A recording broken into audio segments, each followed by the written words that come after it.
estábamos hablando de los prejuicios, ¿no? De los ruidos que hay.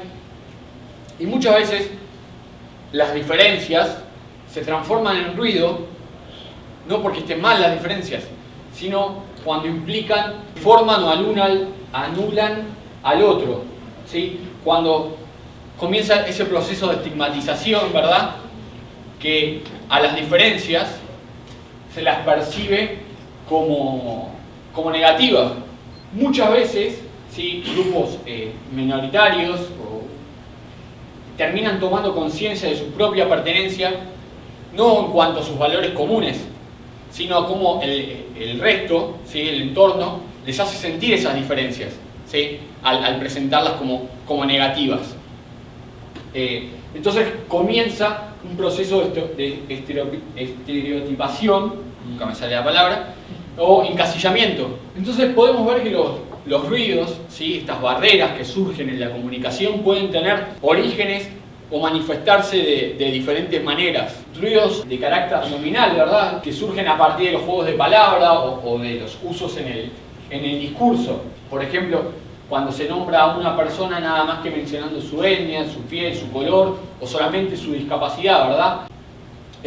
Como por ejemplo cuando se sustantiva, ¿sí? Una circunstancia adjetiva o una condición como con discapacidad, ¿verdad?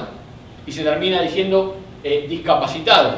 Por ejemplo, lo podemos ver en los medios de comunicación o en los diarios, ¿sí? Muchas veces no son por cuestiones de maldad o de querer discriminar y todo, muchas veces hasta es por cuestiones de redacción, ¿sí? Porque en un título de la palabra discapacitado es una palabra, persona con discapacidad son 3 palabras, ocupa más espacio.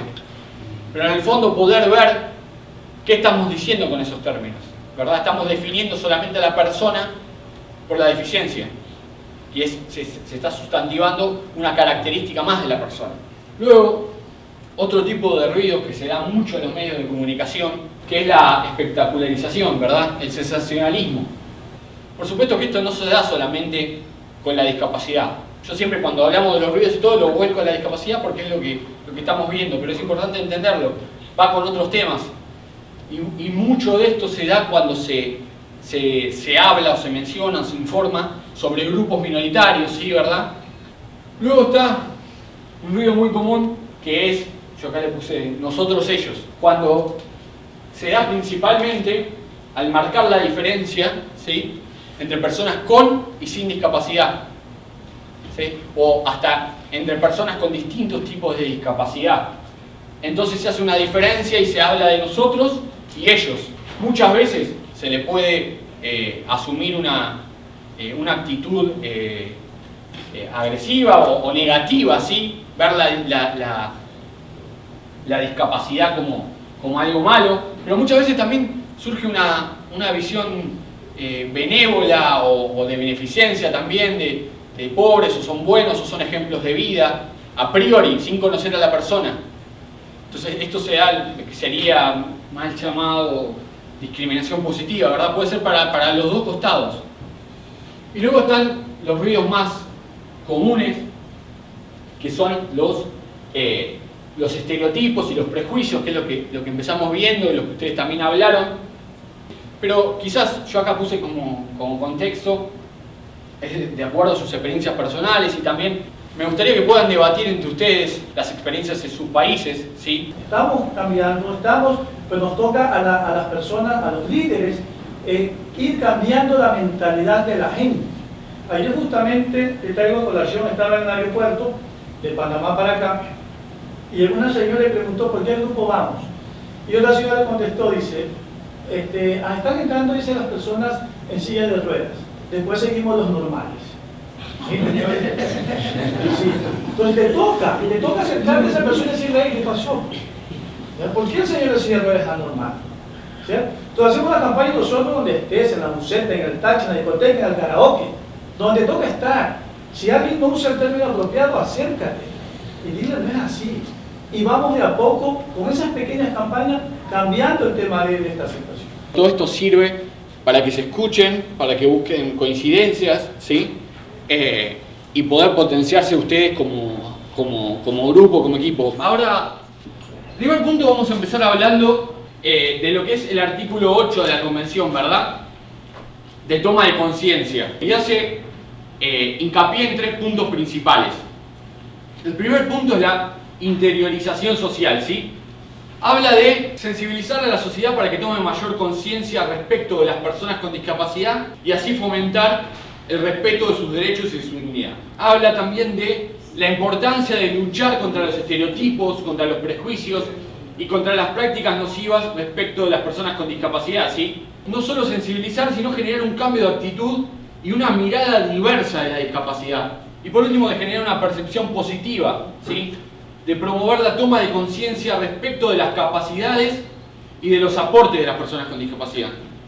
Pero esto entendido fundamentalmente, y es importante, que el valor de cada persona no está en relación de los aportes que hace, ¿sí? Está en relación del valor que tiene como ser humano, de la dignidad. Entonces, para llevar eso a la práctica se pueden hacer campañas de sensibilización pública, ¿sí? Programas en el sistema educativo, en todos los niveles. Importantísimo, que es el trabajo en conjunto con los medios de comunicación y también poder trabajar con las propias personas con discapacidad, ¿sí? En la formación. En imagen puede haber una situación de oficina y hay un trabajador que es usuario de silla de ruedas. Y un poco lo que acabo de decir es que estos deberes deben vehiculizarse, ¿sí? Desde todos los actores de la sociedad. Que esto me parece fundamental, porque si no queda como que es deber de un gobierno, ¿sí? Un gobierno de turno, de las políticas, de las leyes. Es el compromiso de todos. También está el artículo 21, que habla de la libertad de expresión, de promover que las personas con discapacidad puedan recibir información dirigida al público en general, de manera oportuna y sin costo adicional, en formatos accesibles. Habla de ejercer su libertad de expresión, de compartir sus ideas y pensamientos. Estamos hablando de la importancia de que las personas con discapacidad puedan expresarse libremente, ¿sí? Sin temor a prejuicios, de dar sus pensamientos, sus opiniones, pero también, ahí como emisores del mensaje, ¿verdad? Pero también como receptores de información dirigida al público en general. Porque como vamos a ver más adelante, muchas veces se piensa que las personas con discapacidad solamente van a querer información o contenido sobre discapacidad nada más, ¿sí? Y como cualquier otra persona pueden querer ver un programa de televisión que está dirigido para el público en general o el informativo que va para el público en general, no solamente de discapacidad. Entonces, lo que decía recién, la importancia de pensar a las personas con discapacidad como sujetos activos en el proceso de comunicación es pensarlas efectivamente dentro de la sociedad, ¿sí?